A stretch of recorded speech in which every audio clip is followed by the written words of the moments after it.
semuanya, kembali lagi bersama saya Nurvina Nisa dalam acara BCS Berbagi Cerita Santai. Nah, pada episode kali ini saya ditemani oleh salah satu mahasiswa berprestasi dari Universitas Tidar, yaitu Mbak Dian Pratama. Halo. Nah, Mbak Dian ini dari Universitas Tidar ya, Mbak? Iya.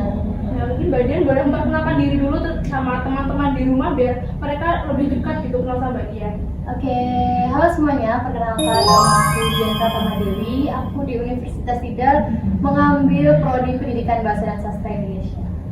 Oke, berarti Mbak Dian ini mengambil prodi jurusan PBSI ya, Mbak? Betul sekali. Semester 7 sekarang. semester 7.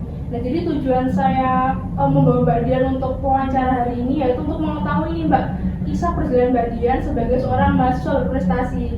Masya Allah. Jadi Mbak Dian boleh menceritakan sedikit ya terkait latar belakang kenapa sih Mbak Dian kok memilih Tidar sebagai kampus yang Mbak Dian tempuh saat ini?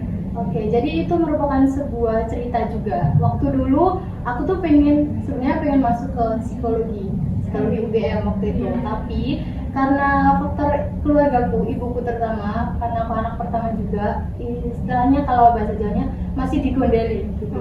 Nah, karena aku ini ada kerja dulu baru kuliah, waktu itu aku udah kerja 1 tahun, aku gabiar. Terus ibuku bilang, udah kalau mau kuliah pasti bisa di Magelang, bisa kerja sambil kuliah, nggak usah sampai Jogja. Ibuku bilang gitu. Terus aku udah meminta itu, ya udah ibu doain aja gitu, semoga aku bisa lulus, karena maksudnya lolos di Universitas Magelang. Udah akhirnya alhamdulillah itu terkabul gitu. Aku masuk ke Universitas Tidar dan bisa sembari bekerja dan kuliah gitu. Berarti saat ini Mbak Dian masih bekerja dan kuliah ya Mbak? Masih Bekerja di mana Mbak kalau boleh tahu? di PT Exo National Food Indonesia.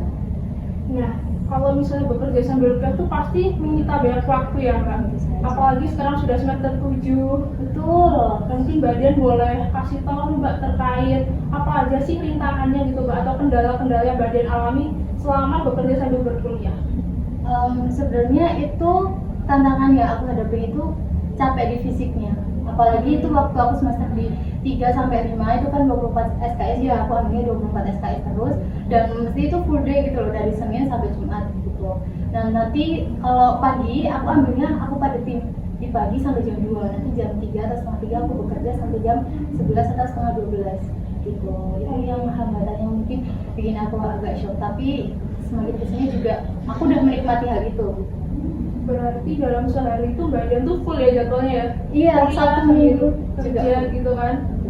Nah, kalau misalnya kuliah sambil kerja, apakah Mbak Dian masih bisa mengikuti kegiatan-kegiatan di luar kelas gitu Mbak? Tentu saja masih bisa. Oh ya, mungkin apa aja Mbak yang diikuti? Karena aku ingin mengembangkan soft skillku dan juga hard skillku bukan dari organisasi kampus, karena aku memang kurang berminat aja gitu. Terus aku mengembangkan diriku di luar. Aku kayak mengikuti forum genre, duta genre, dan juga beberapa komunitas yang ada di luar gitu, yang tentunya itu akan mengasah hobiku. Oh, keren sekali ya teman-teman di rumah. Mbak Dian ini sudah bekerja tapi masih juga mengikuti kuliah dan juga mengikuti kegiatan di luar kampus. Nah, apa sih pencapaian Mbak Dian saat ini gitu ya setelah mengikuti kegiatan? Apakah menjadi seorang duta dari Universitas atau apa aja? Ada yang dari duta genre, juga ada Universitas Tidar sama duta fakultas FKIP gitu. Terus ada beberapa pencapaian lomba yang aku dapetin apresiasi juga, itu dari hobi aku yang bikin video, bikin tutorial make up gitu-gitu, juga mendapatkan apresiasi dari seperti kayak pemerintah Kota Magelang. Kemarin terakhir itu dapet juara 2 bikin video kreasi UMKM. Oh, Mbak Dian ini banyak sekali ya prestasi-prestasinya gitu ya selama menjadi seorang mahasiswa. Mungkin Mbak Dian apa sih yang memotivasi gitu Mbak? Kok Mbak Dian ingin sekali mengembangkan diri gitu? Apakah karena Mbak Dian kedepannya ingin menjadi orang yang seperti apa atau bagaimana? Karena dari diriku sendiri, aku itu kepo istilahnya, ingin tahu apa yang belum aku bisa, aku ingin pelajari gitu. Seperti kalau orang kata itu ambis, tapi nggak ambis juga gitu. Selagi aku menikmati akan hal itu, aku enjoy aja jalannya gitu. Karena kedepannya juga kalau bisa waktu kita muda gini kita jadi generalis, sebelum kita nanti usia tua jadi spesialis.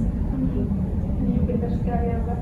Tapi kalau misalnya menjadi seorang duta gitu ya Mbak, itu apakah susah tuh kalau gitu Mbak? Apakah ada cara-caranya atau Mbak Dian punya strategi sendiri gitu untuk menjadi seorang duta gitu? Ada tentunya. Singkat cerita, dulu waktu itu aku gagal dalam masuk ke finalis duta genre, 2 kali gagal. Tahun berapa Mbak? 2019 2020. Nah terus waktu itu aku evaluasi diri aku nih, aku salahnya di mana, kok aku nggak bisa target sampai finalis tuh karena apa gitu. Aku evaluasi diri aku, terus waktu 2021 aku bisa nih upgrade diriku, oh berarti salahku ada di sini gitu. Itu merupakan salah satu strategi yang mungkin ketika teman-teman gagal itu bisa mengevaluasi diri gitu. Nah teman-teman kalau misalnya takut gagal, bisa juga dipersiapkan terlebih dahulu supaya nanti hasilnya bisa lebih maksimal. Tentu kalau menjadi duta juga dilihat dari nilainya atau tidak Mbak? Dari apa nih? Duta yang kalau UNTID atau FKIP? FKIP juga. Iya, kalau yang UNTID itu berawal dari FKIP. Nah itu jadi teman-teman juga bisa membangun sebuah relasi, memperkaya soft skill, hard skill, semuanya itu diasah. Nanti teman-teman bakal kesorot kok sama teman-teman yang lainnya gitu. Misalnya ada Mbak Vina nih, nanti Mbak Vina punya kelebihan di bidang ini, punya prestasi di bidang ini. Nanti teman-teman yang lain tuh bakal kelihatan, oh yaudah Vina aja yang maju. Berarti itu diajukan juga ya Mbak? Iya, Sebagai didukung peserta juga gitu. sama BEM. Oh seperti itu. Mbak Dian ini ikut BEM juga ya? Ikut BEM FKIP. Selama menjadi seorang mahasiswa ini kan Mbak Dian sudah mengikuti banyak sekali kegiatan ya Mbak, entah dari dalam kampus atau dari luar kampus. Nah, Mbak Dian mungkin bisa memberikan motivasi kepada teman-teman di rumah gitu ya, bagaimana sih agar kita tuh semangat gitu ya, tetap mau mengembangkan skill-skill dari diri kita, agar kita tetap mau tidak putus asa gitu loh Mbak dalam berkuliah. Oke, baik buat teman-teman yang sedang menonton video ini, mungkin aku ingin menyampaikan sedikit pesan aja. Teman-teman jangan takut mencoba, jangan takut gagal. Teman-teman masih muda, gunakan masa muda itu dengan hal yang positif. Teman-teman boleh melakukan sebuah kegagalan karena itu merupakan sebuah proses buat keberhasilan. Oke, bagus sekali ya Mbak motivasinya. Mungkin teman-teman di rumah juga bisa termotivasi ya dari Mbak Dian ini sebagai seorang duta FKIP, duta genre dan juga duta apa Mbak tadi? Unidar juga. Nah selain itu harapannya Mbak Dian apa nih ke depan setelah lulus menjadi seorang sarjana dari kampus Universitas Tidar ini? Tentunya saya ingin mengimplementasikan ilmu saya tentunya. Karena saya di pendidikan, saya ingin memberikan pendidikan juga kepada anak-anak terutama di kampus saya gitu, supaya mereka juga bisa merasakan sebuah pendidikan yang tentunya itu tidak bisa dirasakan di sekolah gitu. Ini bukan dari mata pelajaran yang ada di sekolah, melainkan dari beberapa aspek seperti karakter, terus ada juga manajemen dan lain sebagainya yang tidak ada di sekolah konvensional. Berarti Mbak Dian ini kedepannya mau menjadi seorang pengajar ya Mbak? Insya Allah. Jadi seorang pengajar di sebuah sekolahan dan juga memajukan anak-anak yang ada dalam sekolah tersebut. Iya betul. Oke teman-teman di rumah, mungkin kalian telah menyaksikan ya bagaimana kisah perjalanan dari Mbak Dian Pratama ini sebagai seorang mahasiswa berprestasi. Tentunya kisahnya sangat menarik dan juga banyak sekali hal-hal yang bisa teman-teman ambil mulai dari bekerja dan kuliah, lalu juga kegiatan-kegiatan yang diikuti hingga menjadi seorang duta dari Universitas Tidar itu sendiri.